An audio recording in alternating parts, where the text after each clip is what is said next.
नया financial year शुरू हो गया है और साथ ही आए हैं कुछ नए नियम जो सीधे हमारी जेब पर असर डालेंगे।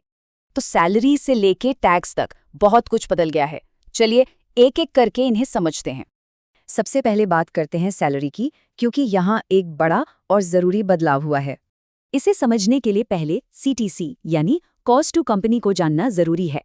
नया रूल कहता है कि अब बेसिक पे और महंगाई भत्ता CTC का कम से कम 50% होगा।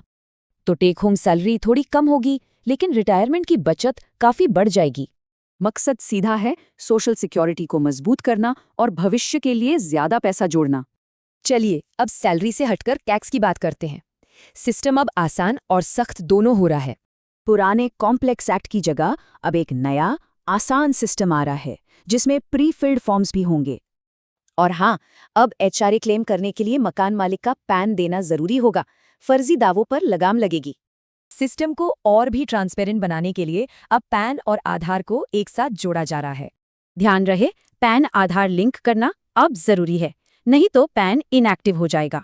डिजिटल दुनिया में एक और बड़ा कदम उठाया गया है, और वो है ऑनलाइन पेमेंट्स की सिक्योरिटी।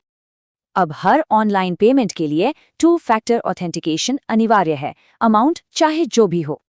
आखिर में बात करते हैं नौकरी छोड़ने और ट्रैवल से जुड़े कुछ जरूरी बदलावों की।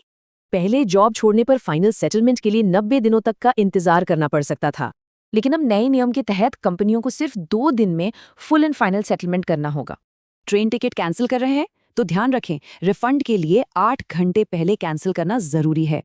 तो कुल मिलाकर ये सारे बदलाव इंडियन इकोनॉमी को ज्यादा फॉर्मल और डिजिटल बना रहे हैं। अब देखना यह है कि ये पारदर्शिता पर्सनल फाइनेंस और सेविंग की आदतों पर क्या असर डालती है।